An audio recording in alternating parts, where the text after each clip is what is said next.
Good morning students. Online classes में आप सभी का स्वागत है। आज हम सेकेंड ईयर एचडीपी के सेकंड सेमेस्टर में आज का हमारा सब्जेक्ट है एनिमल न्यूट्रिशन और चैप्टर नंबर 10 यानी विटामिन्स के बारे में अध्ययन करेंगे। न्यूट्रिशन में विटामिन्स का बहुत अहम रोल है पशुपालन में। यानी विटामिन्स की परिभाषा अगर हम देखें तो विटामिन्स क्या है, वो अकार्बनिक पदार्थ होते हैं या यौगिक, अकार्बनिक यौगिक समूह है ये विटामिन्स, जो आहार में प्राकृतिक रूप से उपस्थित होते हैं। यानी पशु के आहार में ये बाई नेचर ही उपस्थित होते हैं और शरीर की जो आवश्यक उपापचय क्रियाएं जिसे बोलते हैं मेटाबॉलिक रिएक्शन जो सेल में होती है, मेटाबॉलिक क्रिया जो सेल में होती है उसके लिए अत्यंत आवश्यक होते हैं। ऐसे यौगिकों को विटामिन बोलते हैं। यानी ये मेटाबॉलिक क्रियाओं के लिए बहुत आवश्यक है, इसलिए ये अकार्बनिक यौगिक समूह है जो मेटाबॉलिक क्रियाओं के लिए बहुत आवश्यक है। ऐसे यौगिकों को विटामिन्स कहते हैं, विटामिन। अब ये विटामिन शब्द जो है ये सबसे पहले 1912 में उपयोग में लिया गया था। 1912 में 1912 में इसको उपयोग में लिया था। वैज्ञानिक था, उसका नाम था फुंक, FUNK। फुंक नाम के वैज्ञानिक ने सबसे पहले इन यौगिकों को नाम विटामिन्स का दिया था। अब इसका वर्गीकरण करते हैं हम विटामिन्स का वर्गीकरण करते हैं हम, तो क्या देखते हैं कि इसको हम दो भागों में बांट सकते हैं। पूरे विटामिन्स जो है उनको दो भागों में बांट सकते हैं। नंबर एक, वो विटामिन्स जो वसा में घुलते हैं, वसा में घुलनशील होते हैं, यानी फैट सोल्यूबल होते हैं। और एक विटामिन वो है जो पानी में घुलते हैं, घुलनशील है। तो ये दो प्रकार के होते हैं। अब जो वसा में घुलते हैं वो है vitamin A, vitamin D, vitamin E, vitamin के, ADE और जो विटामिन पानी में घुलते हैं, पानी में घुलनशील है, वो है विटामिन सी और विटामिन बी यौगिक। यानी बी यौगिक के जो विटामिन है, बी कॉम्प्लेक्स है, वो पानी में घुलने वाले हैं। अब पाचन और अवशोषण इन विटामिन्स का कैसे होता है, यानी जो वसा में घुलनशील विटामिन ADE के, उनका जो पाचन और अवशोषण जो है वो बाइल और वसा के द्वारा होता है। बाइल और वसा के द्वारा, क्योंकि वसा में घुलनशील इसलिए इसका अवशोषण भी वसा में ही होता है। और जो पानी में घुलनशील है, विटामिन सी और बी कॉम्प्लेक्स, उनका आंतों द्वारा आसानी से अवशोषण हो जाता है। अब इनका शरीर से बाहर कैसे निकलते हैं, उत्सर्जन जो है, जो विटामिन वसा में घुलनशील है उनका उत्सर्जन जो है मल के द्वारा होता है। यानी जो पशु गोबर करता है उसके द्वारा इनका उत्सर्जन होता है, शरीर से बाहर निकलते हैं। और जो पानी में घुलनशील है वो उनका उत्सर्जन जो है पेशाब द्वारा होता है, यानी यूरिन के द्वारा वो एक्सक्रीट होते हैं। तो इनको आपको ये भी याद रखने वाली चीज़ है। अब इनका स्टोरेज बॉडी में इनका भंडारण या स्टोरेज कैसे होता है, जो विटामिन वसा में घुलनशील है यानी फैट सोल्यूबल जो है विटामिन ADE के, इनका शरीर में जो फैट के अंदर इनका डिपोजिशन होता है, फैट में स्टोर होते हैं। कहाँ? लीवर में, फैट में और लीवर में ये स्टोर होते हैं।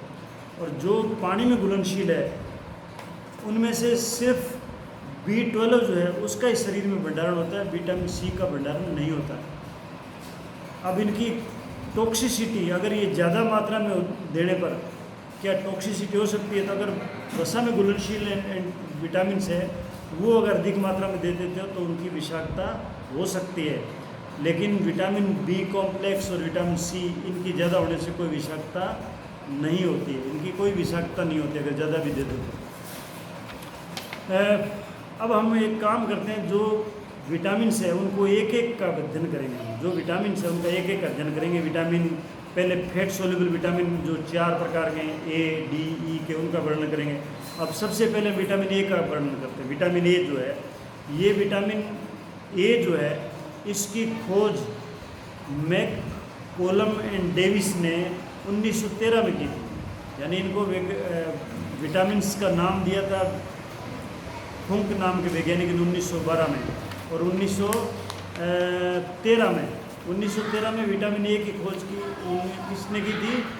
2 वैज्ञानिकों की थी, मैककोलम एंड डेविस नाम के 2 वैज्ञानिक, उन्होंने इसकी खोज की थी। इस विटामिन को हम दूसरा नाम भी इसको एक्सोरप्थोल भी कहते हैं, एक्सिरोप्थोल भी इसको कहते हैं। ये विटामिन वसा में घुल जाता है।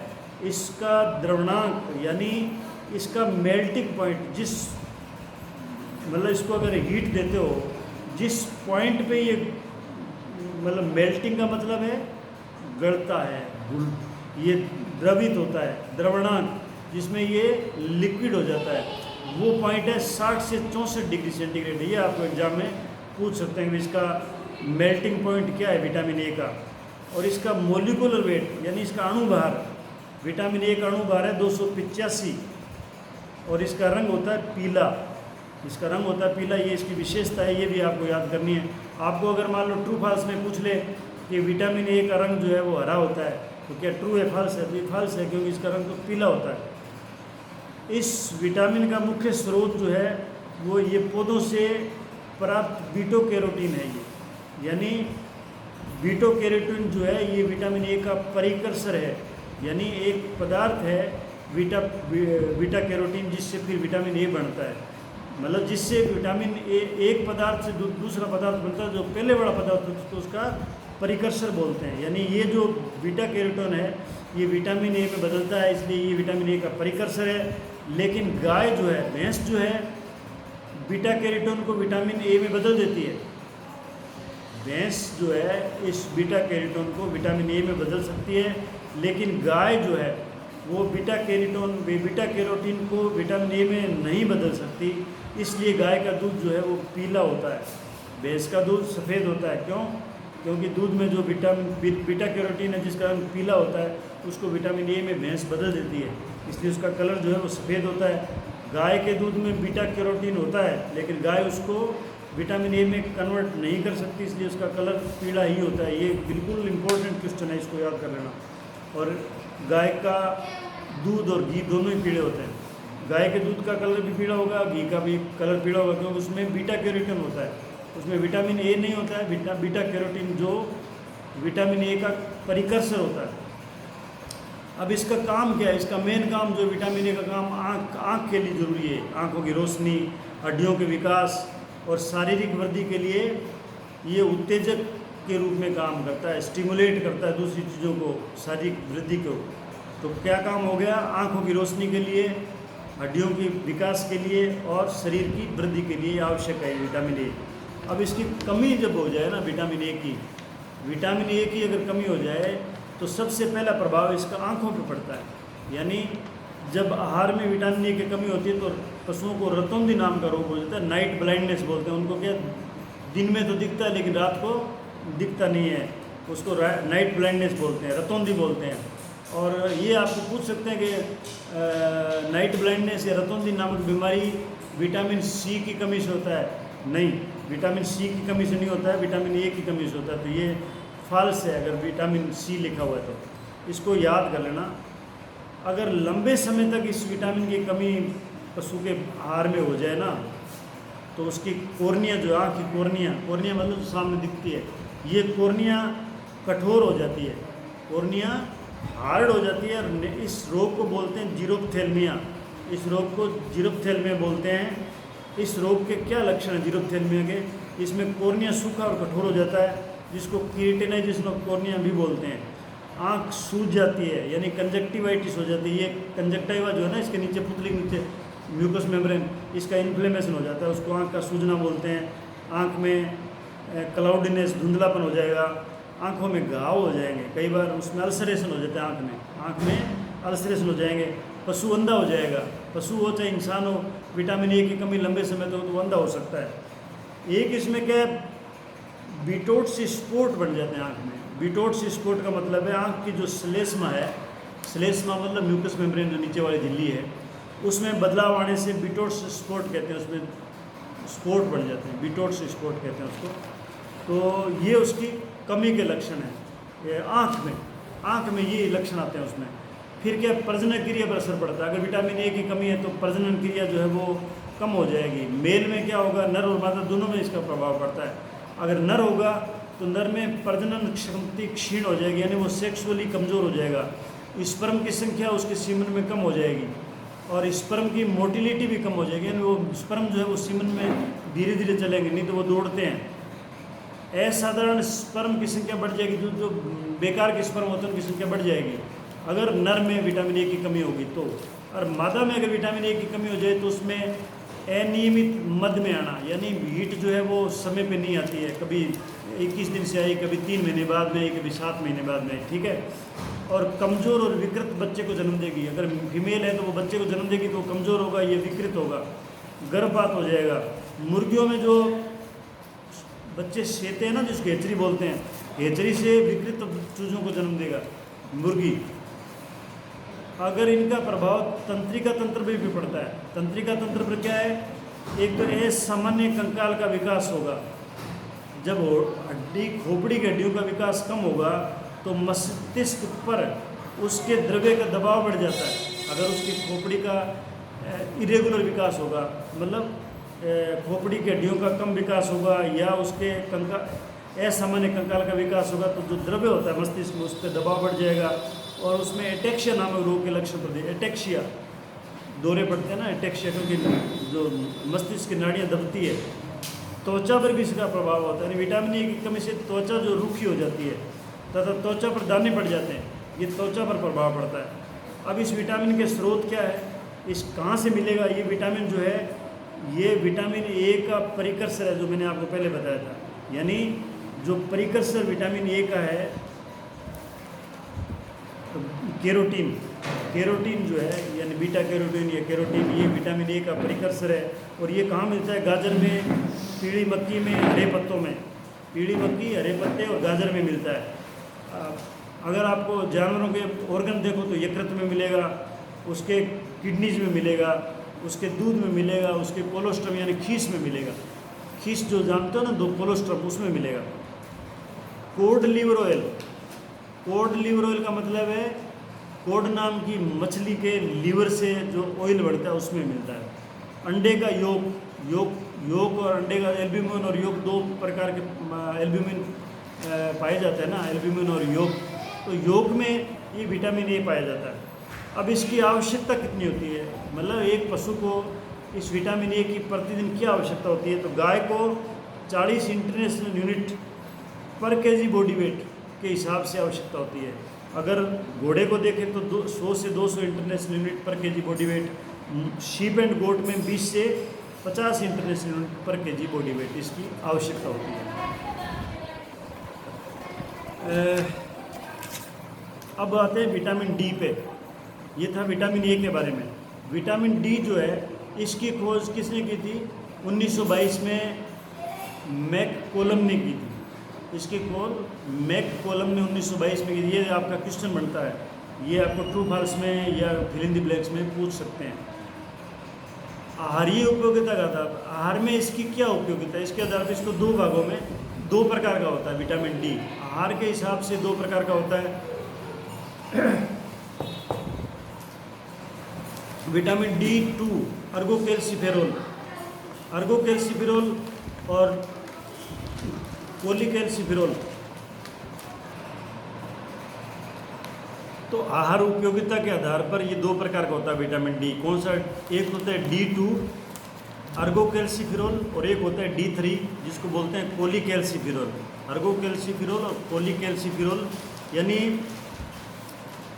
सूर्य की रोशनी में जो अल्ट्रावायलेट किरणें होती हैं उसके शरीर में इसका संश्लेषण होता है। यानी सूर्य की रोशनी से अल्ट्रावायलेट किरणों से भी ये शरीर में इसका संश्लेषण किया जाता है। इसलिए इसकी कमी बड़े पशुओं में बहुत ही कम होती है, क्योंकि वो ज़्यादातर जो है धूप में घूमते हैं, तो सूर्य की जो अल्ट्रावायलेट किरणें उनसे इसमें इसका संश्लेषण हो जाता है। इस विटामिन को एंटी रिकेट्स विटामिन भी कहते हैं। एंटी रिकेट्स का मतलब है विटामिन डी जो है ये कैल्शियम के लिए ज़रूरी है, इसलिए कैल्शियम की कमी से रिकेट्स की बीमारी होती है।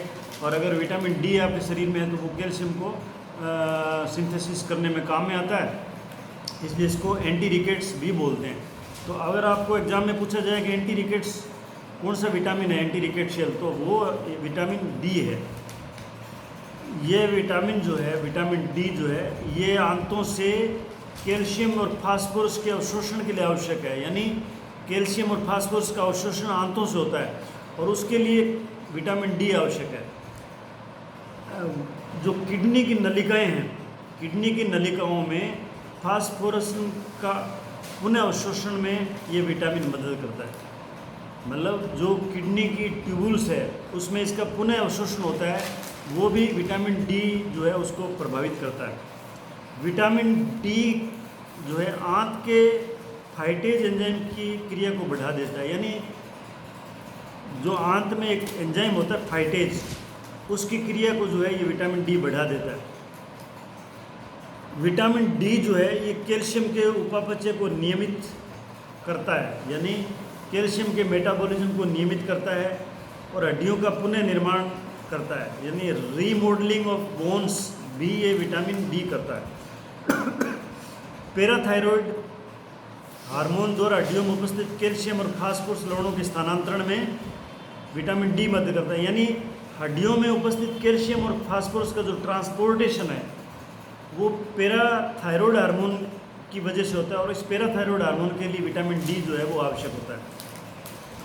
विटामिन डी ये कैल्शियम और फास्फोरस का आंतों में ट्रांसपोर्टेशन में भी मदद करता है। आंत में जो कैल्शियम फास्फोरस का ट्रांसपोर्टेशन होता है ना, निर्गमीकरण, उसके लिए ये आवश्यक होता है। विटामिन डी है, इसकी कमी के क्या लक्षण है? अगर मान लो इसकी कमी हो जाए तो विटामिन डी की कमी से जो जवान पशु है, ग्रोविंग जो ग्रोथ करने वाले पशु है, उनमें रिकेट्स हो जाता है, उनकी कंकाल की हड्डियाँ जो है टेढ़ी मेढ़ी हो जाती है, यानी उनमें डिफॉर्मिटीज आ जाती है, विकार आ जाता है। जोड़ों का आकार बढ़ जाता है, जोड़ जो है वो टेढ़े मेढ़े हो जाते हैं, जोड़ों का आकार बढ़ जाता है।